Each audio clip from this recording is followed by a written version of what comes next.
Hello, it's Jim Hutchins for the Jerusalem Connection Spot Report for this week. Well, the ceasefire has been in effect for a week today. How long will it last? Who knows? But if it runs according to pattern, according to the past, it won't last long. As a matter of fact, it's just a matter of time before the Palestinians, Hamas, Hezbollah, somebody attacks again. Let me read just some excerpts from some articles concerning this so-called ceasefire. Ted Bellman writes for Israel Pundit. He writes an op-ed piece, said the ceasefire agreement is no agreement. Let's look at the wording. A, Israel should stop all hostilities in the Gaza Strip, land, sea, and air, including incursions and targeting of individuals. All Palestinian factions shall stop all hostilities from the Gaza Strip against Israel, including rocket attacks and all attacks along the border. C, opening the crossings and facilitating the movements of people and transfer of goods, refraining from restricting residents' free movements and targeting residents in border areas and procedures of implementation shall be dealt with after 24 hours from the start of the ceasefire. The problem is this: an agreement is constituted when both sides make commitments to each other. No commitments exist here. Furthermore, the parties didn't sign it. Why not? Israel can't enter into agreement with the Palestinian factions only with states. Israel didn't want to appear to have concluded a deal with Hamas and thereby elevating its stature. Thus, each party ceased from shooting in the expectation that the other would also. So far, these expectations have been met. The shooting has stopped. However, Depkafile writes an article entitled Middle East in High Suspense Over Gaza Operation Sequels. That is, what's coming next. While Israel's pillar of cloud was still in full spate over the Gaza Strip and southern Israel, the United States, Russia, Iran, Israel, and Turkey were each respectively putting their next moves in place in a broader radius.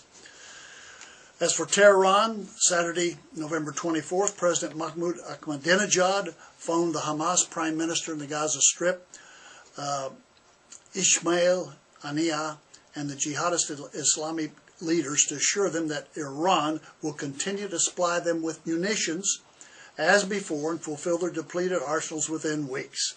This assurance was widely publicized in Tehran as deterrence for the U.S., Egyptian, Israeli plan to shut down arms smuggling routes through the Sinai to the Gaza Strip. And then finally, just this article, it's an op-ed piece in the Jerusalem Post written by Alan Dershowitz entitled Why Ceasefire Will Not Last. Ceasefire between Israel and Hamas may end the immediate exchange of rockets, but it's not likely to be of long duration. He says in conclusion, what can we expect, therefore, is a relatively short truce. Hamas calls it a hudna, and that simply means in Arabic that there'll be a cessation of hostilities while they regroup, rearm, resupply themselves. Hamas calls it a hudna that will last until Hamas decides it is time to invoke its strategy once again. Israel will respond as it has in the past. In Israel, this is called mowing the lawn, cutting down Hamas periodically with no real expectation that the deadly grass will not continue to grow. The deadly grass will continue to grow. We've seen this sad movie time and time again.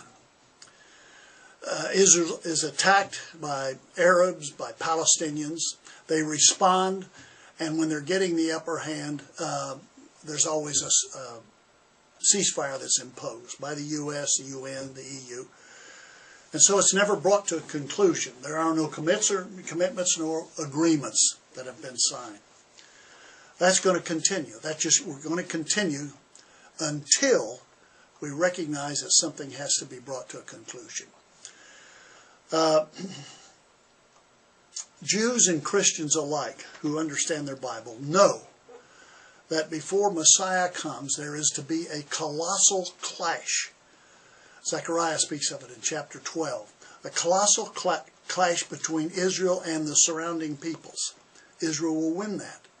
There are other events that have to take place as well before Messiah comes. We pray for the peace of Jerusalem. We're encouraged to do that. But actually what we're praying for is that the Messiah would come, because only when Messiah comes will there be peace in the Middle East or on earth at all.